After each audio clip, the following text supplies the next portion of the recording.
बच्चों, मैं अभी एक सड़क के किनारे खड़ा हूँ। यहाँ आपको कुछ दुकानें, गाड़ियाँ, लोग, पेड़, खंभे ये सब नज़र आ रहे हैं। आप ये भी देख रहे हैं कि यहाँ दुकानें, पेड़ पौधे अपने स्थान में परिवर्तन नहीं कर रही हैं, लेकिन गाड़ियाँ हैं और गाड़ी में बैठे लोग लगातार अपने स्थान में परिवर्तन कर रहे हैं।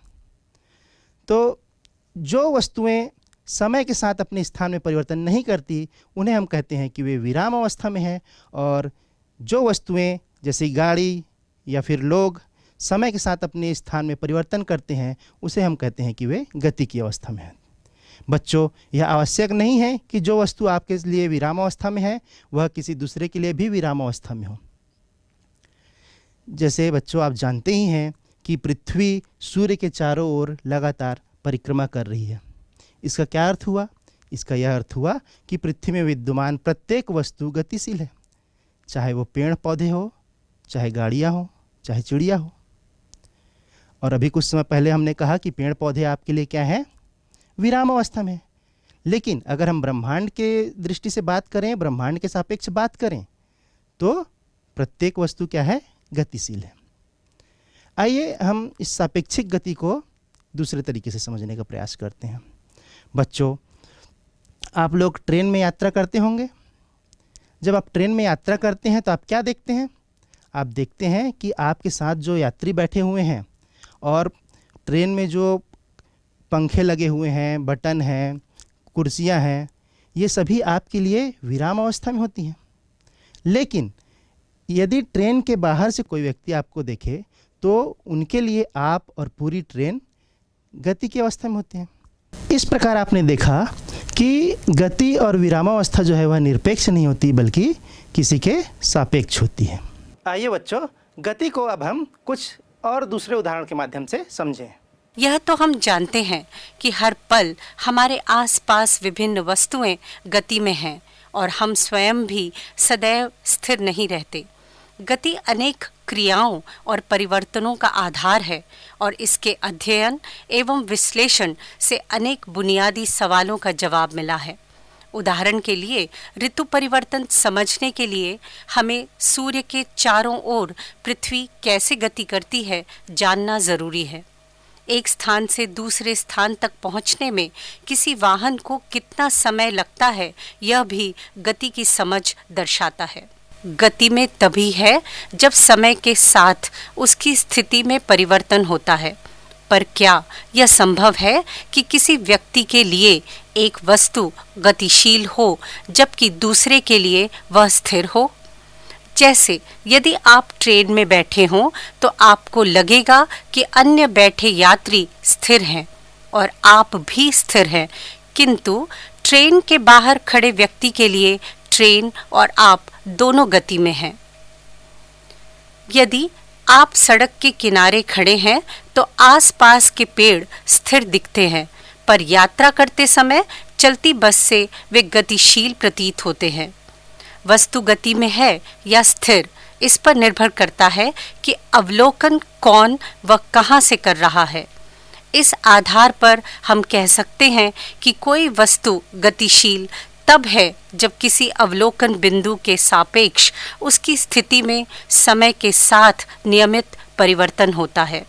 किसी भी स्थान को अवलोकन बिंदु माना जा सकता है और इसे निर्देश बिंदु कहते हैं। बल वह बाह्य कारक है जो किसी वस्तु की विरामावस्था या गत्यावस्था में परिवर्तन कर देता है या परिवर्तन करने का प्रयास करता है। बल का एसआई मात्रक न्यूटन होता है और इसका सीजीएस मात्रक डाइन होता है। आप लोग कैरम खेलते होंगे। जब आप कैरम खेलते हैं तब आप क्या देखते हैं कि जब स्ट्राइक किया जाता है तो कुछ गोटियां अपने स्थान को बदल देती हैं और कुछ गोटियां ज्यों की त्यों उसी स्थान पर रहती हैं। यदि आप ध्यान से देखें तो आपको पता चलेगा कि केवल वही गोटियां अपना स्थान बदल रही है जिन्हें स्ट्राइकर से धक्का लगा या जो गोटियां आपस में टकराई, और जिन गोटियों में धक्का नहीं लगा वे अपने स्थान पर ज्यों की त्यों स्थिर रहती हैं। इस प्रकार आप समझ गए होंगे कि किसी वस्तु को गति करने के लिए उसमें धक्का लगाना आवश्यक है। बच्चों, ये धक्का लगाना या किसी वस्तु को खींचना, उठाना, ये सब दैनिक जीवन में हम इसे बल कहते हैं। बल के मात्रक। बल एक ऐसी भौतिक राशि है जिसका भौतिकी के प्रत्येक शाखा में उपयोग किया जाता है। अलग अलग शाखाओं में बल के अलग अलग मात्रकों का उपयोग होता है। बल के दो प्रकार के मात्रक होते हैं, पहला निरपेक्ष मात्रक और दूसरा गुरुत्वीय मात्रक। आइए अब हम निरपेक्ष मात्रक देखते हैं। तो इसके अंतर्गत एसआई पद्धति में बल का मात्रक न्यूटन होता है, जिसे हम एन से प्रदर्शित करते हैं। किसी एम द्रव्यमान के वस्तु पर एफ बल लगाने से यदि उसमें ए त्वरण उत्पन्न हो तो आप जानते हैं कि एफ बराबर एम इंटू ए। अब यदि एम बराबर 1 किलोग्राम तथा ए बराबर 1 मीटर प्रति सेकंड स्क्वायर हो तो एफ बराबर 1 किलोग्राम गुणा 1 मीटर प्रति सेकंड स्क्वायर होगा, या इसे हम 1 न्यूटन भी कहते हैं।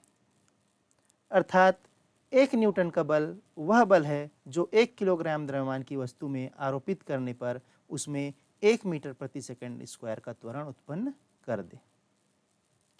अब सीजीएस पद्धति में बल का मात्रक जो है वह डाइन होता है। यहाँ पर यदि m बराबर 1 ग्राम, a बराबर 1 सेंटीमीटर प्रति सेकंड स्क्वायर हो तो f बराबर m इंटू ए से यह इस प्रकार से हो जाएगा, 1 ग्राम गुणा 1 सेंटीमीटर प्रति सेकंड स्क्वायर या 1 ग्राम सेंटीमीटर प्रति सेकंड स्क्वायर, और ग्राम सेंटीमीटर प्रति सेकंड स्क्वायर की जगह हम डाइन का उपयोग करते हैं। इस प्रकार जो बल का सीजीएस मात्रक है वह डाइन होता है। एक डाइन का बल वह बल है जो 1 ग्राम द्रव्यमान की वस्तु में आरोपित करने पर उसमें 1 सेंटीमीटर प्रति सेकंड स्क्वायर का त्वरण उत्पन्न कर दे। आइए अब हम न्यूटन और डाइन में संबंध देखते हैं। तो आप जानते ही हैं न्यूटन के गति के दूसरे नियम के अनुसार F equal to m into a, या F के जगह में हम लिख देते हैं 1 न्यूटन, m द्रव्यमान है ये 1 किलोग्राम लेते हैं और त्वरण 1 की जगह में 1 मीटर प्रति सेकंड स्क्वायर लेते हैं। तो यह इस प्रकार से हो जाएगा, F इक्वल टू 1 किलोग्राम गुणा 1 मीटर बटा 1 सेकंड स्क्वायर। अब ग्राम, किलोग्राम और मीटर को हम ग्राम और सेंटीमीटर में बदल देते हैं तो यह इस प्रकार से हो जाएगा, 1000 ग्राम गुणा 100 सेंटीमीटर बटे 1 सेकंड स्क्वायर। इस प्रकार हमें 10 की घात 5 ग्राम सेंटीमीटर प्रति सेकंड स्क्वायर प्राप्त होती है। इस प्रकार हमें यह पता चलता है कि 1 न्यूटन जो है वह 10 की घात 5 डाइन के बराबर होता है। अब हम बल का गुरुत्वीय मात्रक देखते हैं। तो एमकेएस पद्धति में बल का गुरुत्वीय मात्रक किलोग्राम भार होता है। गुरुत्वाकर्षण के प्रभाव क्षेत्र में न्यूटन के गति के दूसरे नियम से हम जानते हैं F equal to m into g, जहाँ g गुरुत्वीय त्वरण है। अतः इस समीकरण से 1 किलोग्राम भार बराबर 1 किलोग्राम गुणा 9.8 मीटर प्रति सेकंड स्क्वायर। तो ये हो जाएगा 9.8 किलोग्राम मीटर प्रति सेकंड स्क्वायर, या इसे हम लिख सकते हैं 9.8 न्यूटन। अर्थात 1 किलोग्राम भार का मान 9.8 न्यूटन होता है। सीजीएस पद्धति में बल का गुरुत्वीय मात्रक देखते हैं। इस पद्धति में बल का गुरुत्वीय मात्रक ग्राम भार होता है।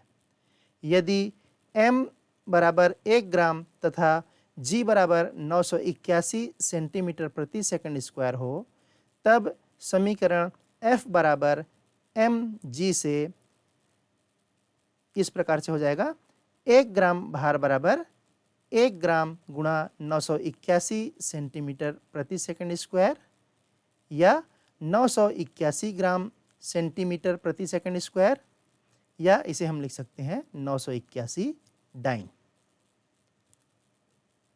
बल का विमीय सूत्र, बल बराबर आप जानते हैं द्रव्यमान गुणा त्वरण, तो इस प्रकार इसका विमीय सूत्र हो जाएगा। आप जानते हैं द्रव्यमान का विमीय सूत्र लिखते समय हम m का उपयोग करते हैं और त्वरण का विमीय सूत्र आप जानते हैं कि वह होता है L t की घात ऋण 2। इस प्रकार बल का विमीय सूत्र जो है वह mL t की घात ऋण 2 होगा। यहाँ आपको एक पानी की बोतल नज़र आ रही होगी और मैं चाहता हूँ कि यह पानी की बोतल इस स्थान की जगह में इस स्थान पर रहे, तो क्या मेरे चाहने मात्र से ये अपना जगह बदल के यहाँ पर आ जाएगा? नहीं। तो इसके लिए मुझे क्या करना होगा? इसके लिए मुझे इसे उठाकर यहाँ लाना होगा। उठाकर लाना होगा मतलब मुझे इस पर बल लगाना होगा।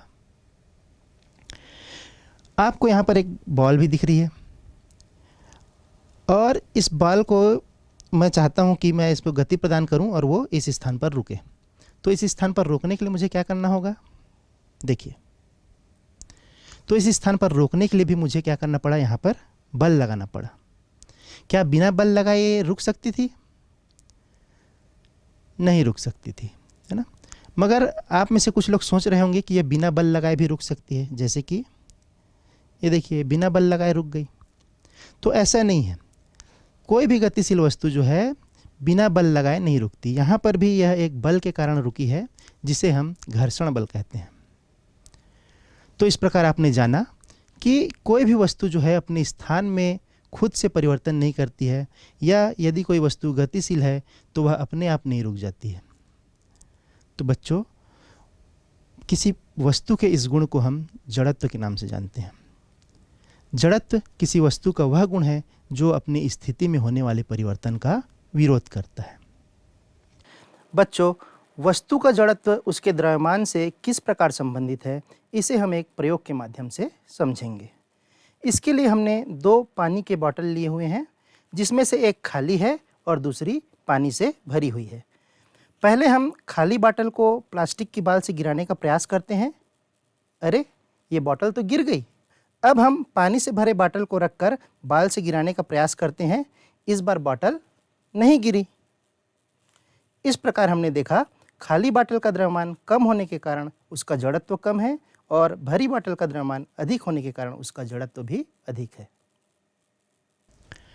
जड़त्व मुख्यतः 2 प्रकार के होते हैं।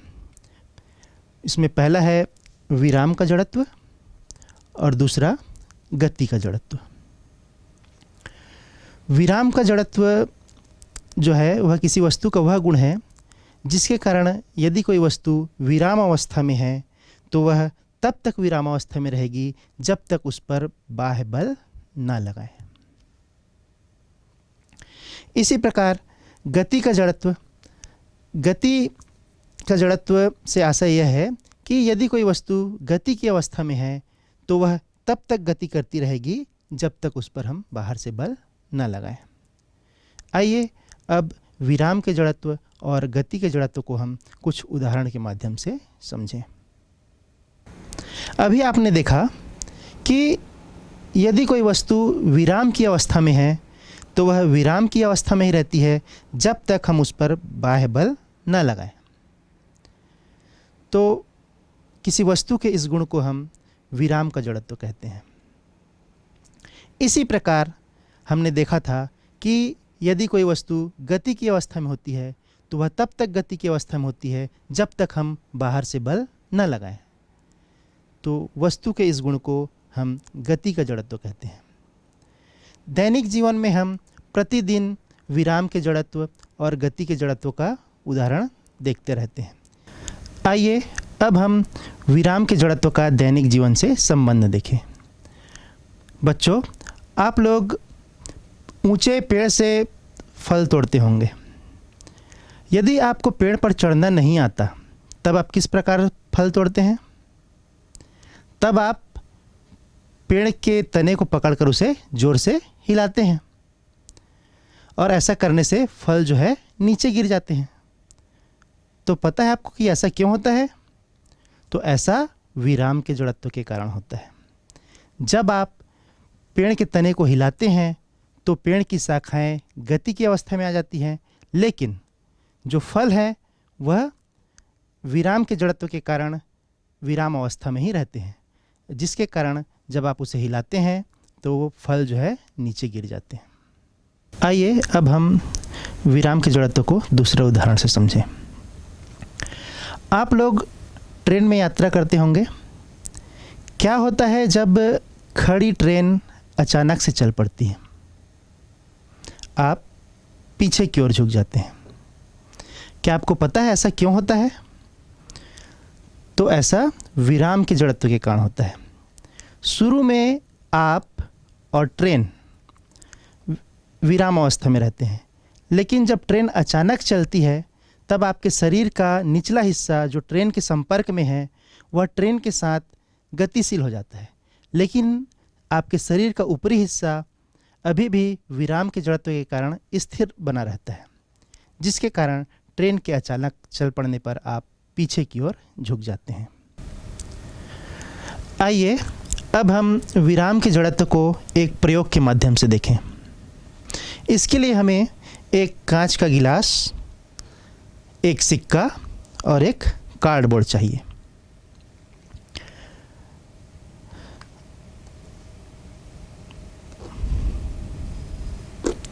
अभी आप देख रहे हैं कि गिलास, कार्डबोर्ड और सिक्का तीनों ही विरामावस्था में हैं।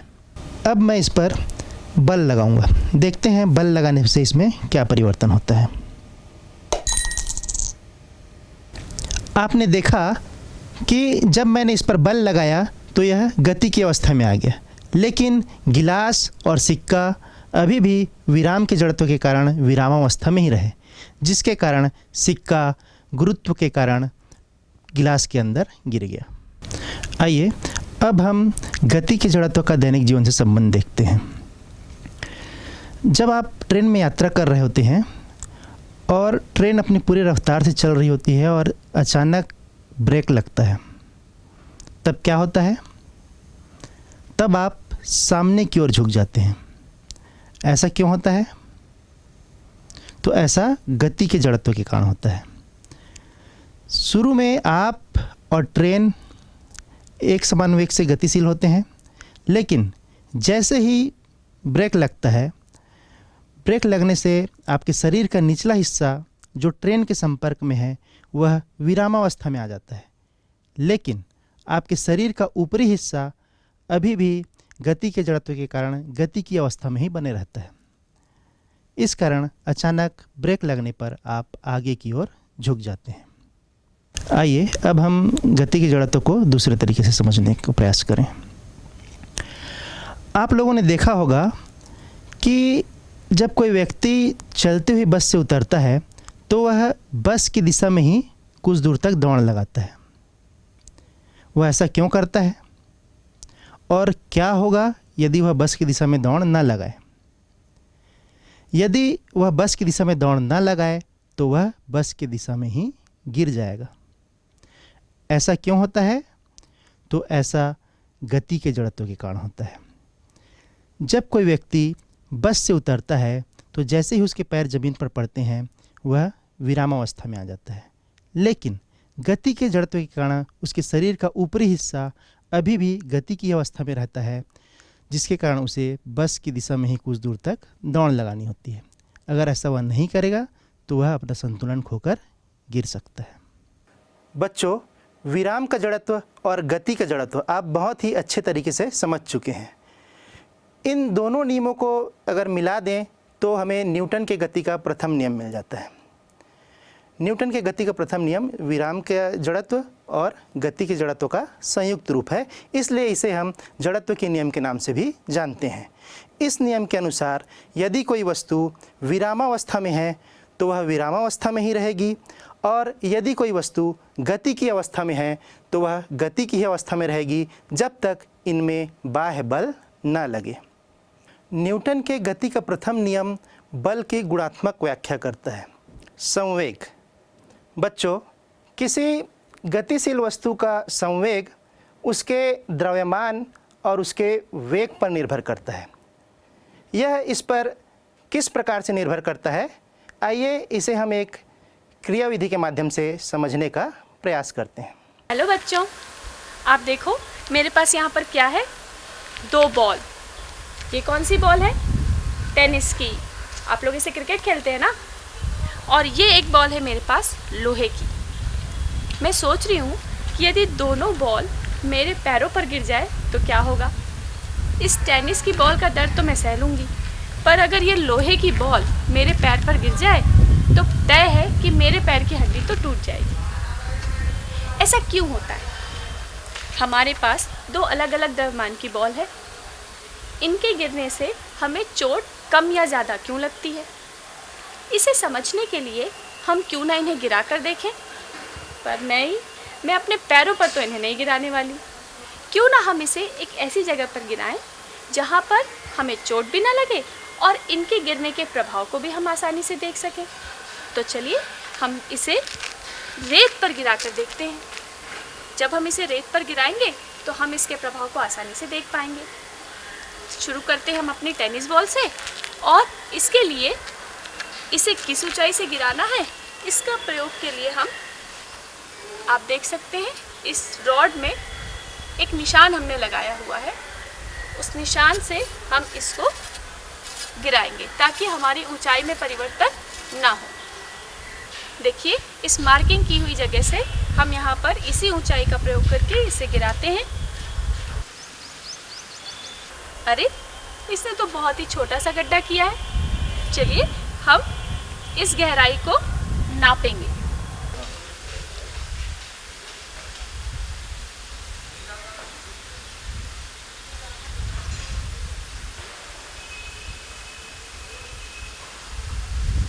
तो चलो बच्चों, अब इसी प्रक्रिया को हम इस लोहे की बॉल के साथ करते हैं। ओह माय गॉड, देखो तो ये कितनी भारी है। चलिए देखते हैं इसका क्या प्रभाव पड़ता है। इसके लिए भी हम इस छड़ की सहायता लेंगे और उसी प्रकार यहाँ पर इसे रख देते हैं। ये मार्किंग की हुई जगह, इसी समान ऊंचाई से हम इस लोहे की बॉल को भी गिराते हैं।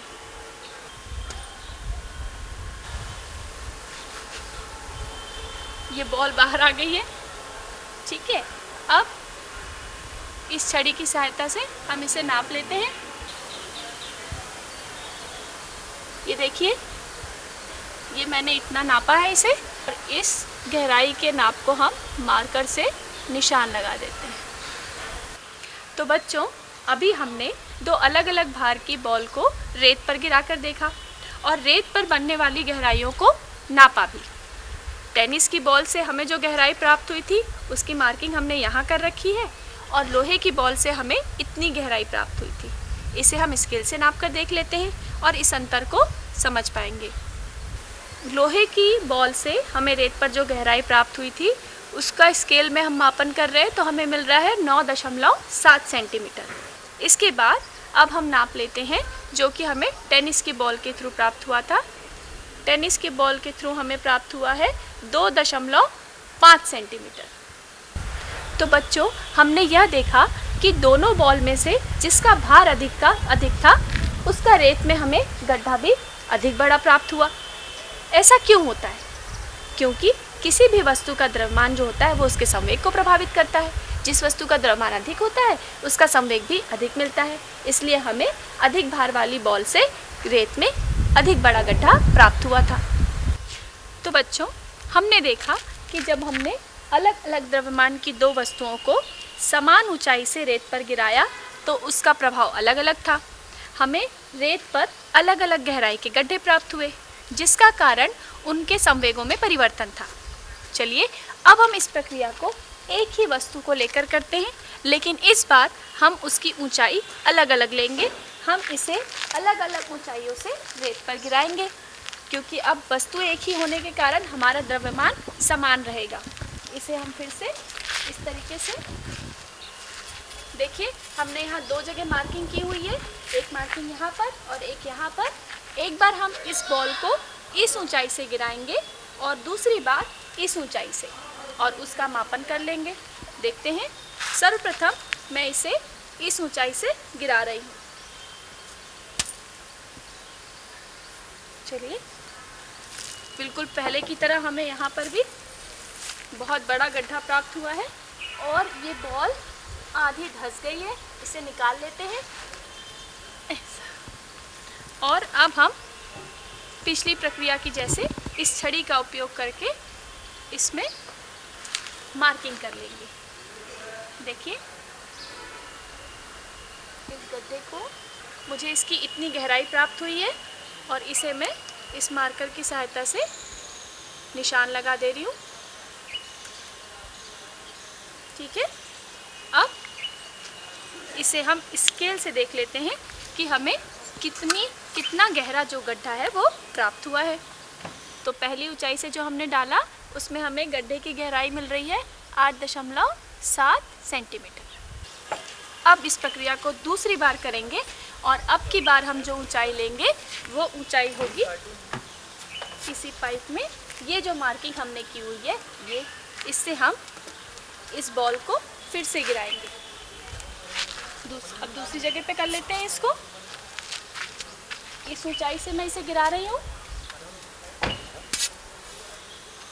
देखो, आप देख सकते हो कि इस बार बॉल उतनी अंदर रेत में नहीं गई जितनी कि पिछले बार गई थी।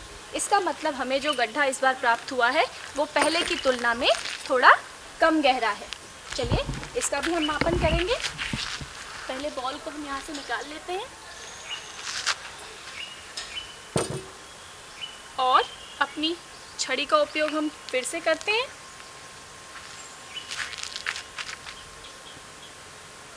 ये देखिए, दूसरी बार जब हमने कम ऊंचाई से इस लोहे की बॉल को गिराया तो हमें यहाँ तक की गहराई वाला गड्ढा प्राप्त हुआ है, जिसे मैं मार्क कर ले रही हूँ। और अब हम इसे स्केल की सहायता से नाप लेते हैं। देखिए, ये हमें मिल रहा है 7 सेंटीमीटर। तो हमने यह पाया कि जब हम समान द्रव्यमान की वस्तु को अलग अलग ऊंचाइयों से गिरा रहे हैं तब भी उसका प्रभाव रेत पर अलग अलग आ रहा है। द्रव्यमान तो समान है, पर अब की बार ऊंचाइयां अलग अलग होने से उस वस्तु का वेग परिवर्तित हुआ और वेग भी संवेग को प्रभावित करता है। जिस वस्तु की ऊंचाई अधिक थी उसका वेग अधिक था और इसलिए उसका संवेग भी अधिक था, जिसने रेत पर इतना गहरा गड्ढा किया। और दूसरी बार जब हमने ऊंचाई कम की तो उसका वेग भी कम था, जिसके कारण हमें संवेग भी उसका कम होने के कारण रेत पर जो गड्ढा था वो पहले गड्ढे की तुलना में कम गहरा प्राप्त हुआ। तो हम देख सकते हैं कि किन्हीं दो वस्तुओं का जब हम संवेग की बात करते हैं तो उसका द्रव्यमान और उसका वेग दोनों ही उसके संवेग को प्रभावित करता है, और इसलिए संवेग जो होता है वो हमें द्रव्यमान और वेग के गुणनफल से प्राप्त होता है। अभी आपने गतिविधि के माध्यम से जाना कि किस प्रकार किसी वस्तु का द्रव्यमान और वेग उस वस्तु के प्रभाव को निर्धारित करता है। किसी वस्तु के द्रव्यमान और उसके वेग के गुणनफल को संवेग कहते हैं। संवेग बराबर द्रव्यमान गुणा वेग। संवेग एक सदिश राशि है और इसे हम P से प्रदर्शित करते हैं। द्रव्यमान को हम m से प्रदर्शित करते हैं और वेग को v से प्रदर्शित करते हैं। तो इस प्रकार इसे हम गणितीय रूप में लिख सकते हैं P बराबर m गुणा v। इस प्रकार संवेग बराबर द्रव्यमान गुणा वेग। अब हम इसका मात्रक जानते हैं। तो संवेग का मात्रक होगा, संवेग का मात्रक बराबर द्रव्यमान का मात्रक गुणा वेग का मात्रक। तो द्रव्यमान का मात्रक आप जानते ही हैं। द्रव्यमान का मात्रक क्या होता है? द्रव्यमान का मात्रक होता है किलोग्राम। और वेग का मात्रक क्या होता है? वेग का मात्रक होता है मीटर प्रति सेकंड। इस प्रकार संवेग का मात्रक क्या होगा? इस प्रकार संवेग का मात्रक होगा किलोग्राम मीटर प्रति सेकंड। न्यूटन के गति के प्रथम नियम में हमने देखा कि यदि कोई वस्तु एक समान वेग से गतिशील है तो वह उसी वेग से गति करते रहेगी जब तक उस पर बाहर से बल ना लगाएं। यदि गतिशील वस्तु पर हम बाहर से बल लगाएंगे तो उसके वेग में परिवर्तन हो जाएगा, और यदि किसी गतिशील वस्तु के वेग में परिवर्तन हो तो इससे उसके संवेग में भी परिवर्तन हो जाएगा, क्योंकि आप जानते ही हैं संवेग द्रव्यमान और वेग के गुणनफल के बराबर होता है। यानी अगर वेग में परिवर्तन होगा तो संवेग में परिवर्तन होगा। इस प्रकार अब आप समझ गए कि किसी वस्तु पर बल लगाने से उसके संवेग में परिवर्तन होता है। आइए अब हम रेखीय संवेग की विशेषताएं देखते हैं। तो इसमें पहला है, यदि दो वस्तुएं समान वेग से चल रही हों तो भारी वस्तु का संवेग हल्की वस्तु के संवेग से अधिक होता है। इसे अब हम गणितीय रूप में देखते हैं। मान लीजिए कि एक भारी वस्तु का द्रव्यमान कैपिटल M है और हल्की वस्तु का द्रव्यमान स्मॉल m है। यदि दोनों वस्तु समान वेग v से गति करें तो भारी वस्तु का संवेग P1 है, वो हो जाएगा P1 equal to M capital M into V। इसे हम समीकरण 1 नाम दे देते हैं। और इसी प्रकार हल्की वस्तु का संवेग अगर P2 हो तो P2 इक्वल टू हो जाएगा स्मॉल m इंटू V। इसे हम समीकरण 2 नाम दे देते हैं। अब समीकरण 1 में समीकरण 2 का हम भाग करते हैं तो हमें प्राप्त होगा P1 upon P2 equal to capital M into V upon small m into V।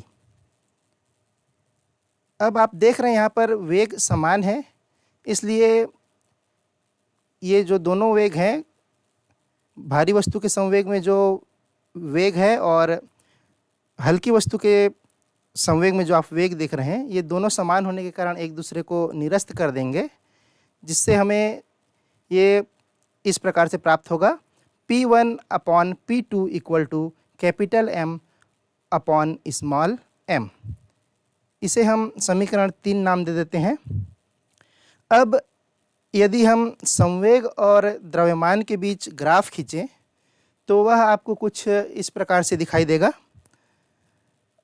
आप ग्राफ देख रहे हैं, ग्राफ से स्पष्ट है कि अगर हम संवेग और द्रव्यमान के बीच ग्राफ खींचते हैं तो स्थिरांक प्राप्त होता है। अब यहाँ पर मैंने बताया कि जो कैपिटल M है वो भारी वस्तु का द्रव्यमान है और स्मॉल m जो है वो हल्की वस्तु का द्रव्यमान है, यानी capital M is greater than small m। तो इस प्रकार समीकरण 3 से हमें यह प्राप्त होगा कि P1 upon P2 is greater than 1 या P1 is greater than P2। यानी यदि दो वस्तुएं समान वेग से चल रही हो तो भारी वस्तु का संवेग हल्की वस्तु के संवेग से अधिक होता है। आइए इसका एक उदाहरण देखते हैं। यदि एक टेनिस गेंद और एक ट्रक समान वेग से गतिशील हों तो ट्रक का संवेग गेंद के संवेग से अधिक होगा। अब हम रेखीय संवेग की दूसरी विशेषता देखते हैं।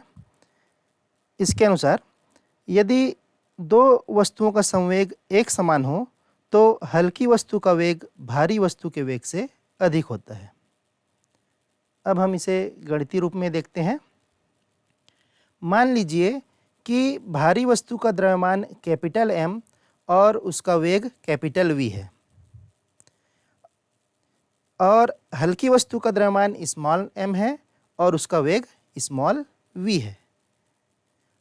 और मान लीजिए कि दोनों वस्तुओं के संवेग समान हैं। दोनों वस्तु के वेग समान हैं, इसलिए capital M into capital V equal to small m into small v होगा।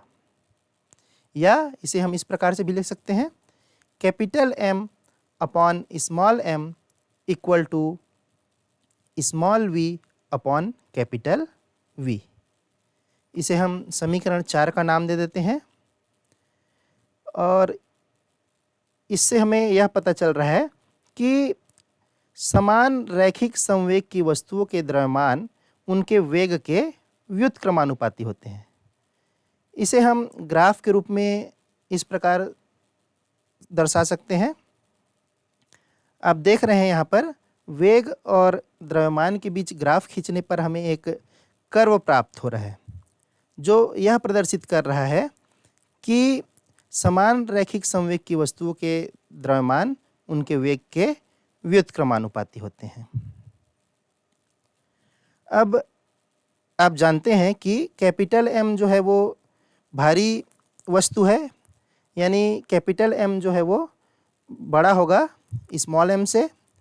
इससे समीकरण 4 से यह स्पष्ट होता है कि small v upon capital V जो है वह बड़ा होगा 1 से, या स्मॉल v जो है वह बड़ा होगा कैपिटल V से। यानी अगर दो वस्तुओं का संवेग एक समान हो तो हल्की वस्तु का वेग भारी वस्तु के वेग से अधिक होता है। आइए इसका एक उदाहरण देखें। आप जानते ही हैं कि जब बंदूक की गोली छूटती है तो बंदूक तथा गोली के संवेग के परिमाण समान होते हैं। इस समय गोली के वेग का परिमाण बंदूक के वेग के परिमाण से बहुत अधिक होता है।